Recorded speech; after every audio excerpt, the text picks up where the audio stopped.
Hey guys, it's Phoenix. So this is a challenge that I was sent a couple of weeks ago with block orientations and trying to mess with the alignment of blocks. It's actually a lot easier to do within the resource pack itself because there's very little lag now, and that's saying something because there is a lot of lag, especially when I turn around. You can see that I'm forced to now render a lot more blocks than normal because I'm able to see through them. So if you just observe, you've got stone, dirt, sand, dirt, dirt.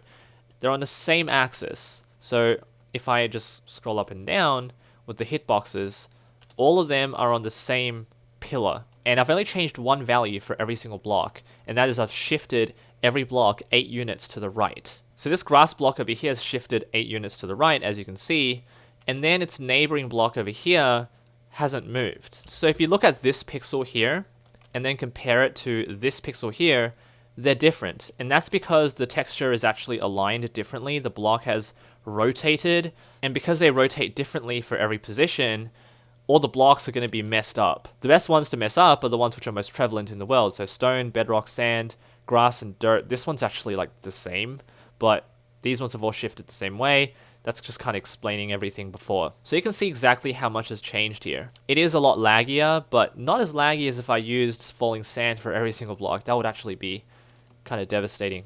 But you can see how much has changed. I'm actually able to see through a lot of the world now because the clipping has basically made the blocks transparent. But the biggest change are the caves. They're all just blocking each other. So I can't actually tell if this is a cave or not, or if the blocks have just moved away.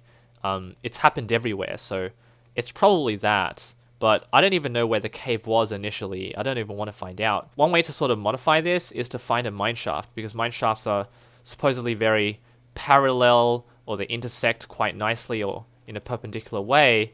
Even then, it's really hard to find one. There we go. Obligatory opening minecart with chest. Okay, so the entire mineshaft is actually like blown up because of the lava, but the point I'm trying to make is you can see that you're going to be very confused walking through the mineshaft. You can't tell where the blocks are supposed to be mined. So then again, it's an experience. Do you want to try and play this? The effects are a lot more shocking. It's actually so laggy now. But the effects are a lot more shocking than I truly imagined. Wow, that took a while. If you suffer from trypophobia, this might trigger you a little bit.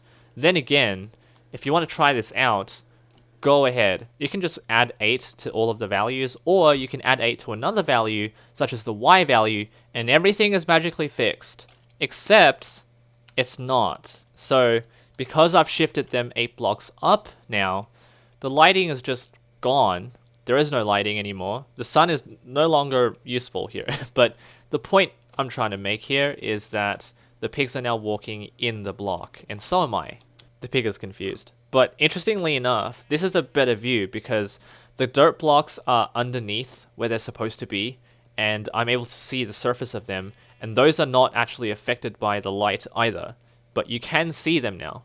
So this is just another example of what you can do, just a simple translation of the block up, and you can cause this really odd texturing of blocks. But there's an example for you guys, and hopefully you guys enjoyed this little teaser. Thank you to everyone who sent me that image. I've tried to think of a good way to do it because falling sand is just too easy, so this is one example of what you can do. Thank you all for watching, leave a like, subscribe for more creative content, take care.